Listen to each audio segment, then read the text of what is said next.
એક હતો હાહો અને એક હતા શિયાળભાઈ. હાહો ને સાળે બે ભાઈબંધી થઈ ગઈ. ભાઈબંધી થતા હા ભાઈ તમે શું ખાઓ છો? તમે રાતા થઈ ગયા છો? હા ભાઈ કે હું કહું છું કાયમ દુકાનમાં જઉં પેંડા ને એવું ખાવા જઉં છું. સાહેબે કે તાર મને ના લઈ જાઓ કે લઈ જાઉં ને સાહેબે હેડ્યા હા લઈને જ્યાં દુકાનમાં જઈ સાહેબે તો ફોફા ખા આખા ફોફા ખાધા. સાહેબે તો ધરાઈ રહ્યા હા ભાઈ તો રૂજા પેંડા ને એવું ખાય હળવે. હા ભાઈ હા મેં મારે ફોંકવાની વેળા થઈ. ના ઓલે વાણીઓ મારી લાગશે કે ના હા ભાઈ મારે ફોંકવાની વેળા થઈ. તું કે ફોંકતી નહીં કે સારું ના કે પહોંચ્યા વગર તો મારે ચાલશે નહીં કે હવે એમ કરીને સાળભાઈ તો મોટી પોકારે મેલી આલ્યું. સાળભાઈ તો ફોંકા બની વાણીઓ ભાઈ થોડીને આવ્યા. એનું દુકાન ઉઘાડીને હા ભાઈ તો સાળભાઈ તો થોડી હેડ્યા.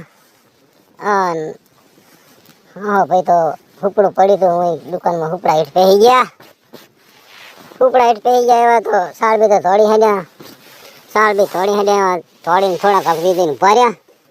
શેઠ મીઠું પેટ હુપડા હેઠ વળી વાણીએ થોડા વાગ્યા સાળભાઈને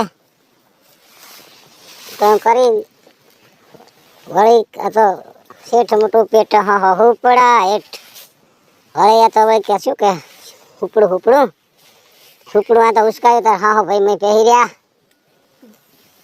પહેતા તો હુપડું ઉસકાયું હા ભાઈ ધોળ્યા શેઠિયા થઈ ગયો વાહે કિલો લેતો મારી નાખું કરતા. તો એમ કરીને ગયા બે સાળભાઈ બે નાહી ગયા થોડી હેડ્યા. તાર એમ કરતા